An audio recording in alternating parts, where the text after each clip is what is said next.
Takže zdravím vás, welcome to my channel. I'm finishing Thai Moo. It's almost turned to Tai Phu because there's a lot of lizards. Luckily this paw landed here on my leaf, Chinese cabbage, so I spotted it, but it's very dangerous, guys, and probably don't advise that because you know these lizards, they got strong chemicals inside to dissolve meat and like whole animals, but never mind. Takže dávajte si pozor, aby sa vaše Thai Moo nezmenilo na Tai Phu, thajské hovienko, pretože tie jašterice, čo tu behajú po strope, každú chvíľu niekde nakakajú. Takže tentokrát to bolo na liste, takže som si to všimol, ale v takomto jedle si to možno nevšimnete.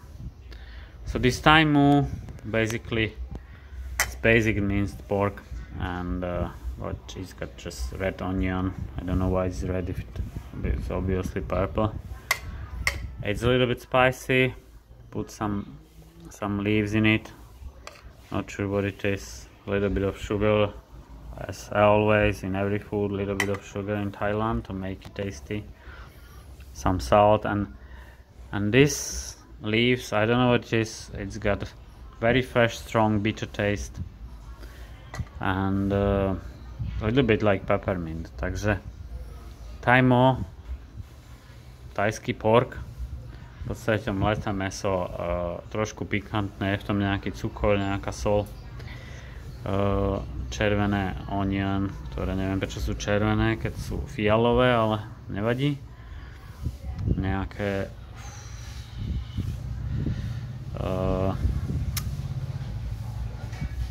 ako sa to povie, bylinky a toto na vrchu.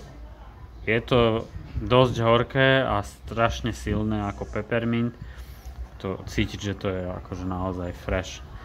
Takže ja to nejem, proste kupujem len čisté mäso, nejem ryžu, cestoviny, strukoviny, pretože majú veľa karbohydrátov. Tu je list, ktorým to jem, samozrejme bez toho ovienka. A fresh onion is done, takže Chinese cabbage, fresh onion, spring onion. These are very tasty. They are not like in Europe with these thick leaves. These are with very thin leaves.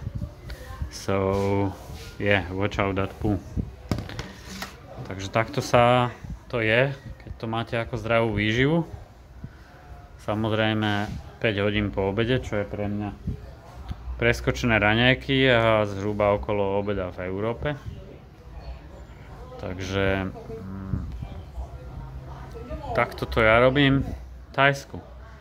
Teraz sa ešte napchám nejakým melónom. I will eat lots of watermelon to get some liquids and probably a little bit of mango. I believe I got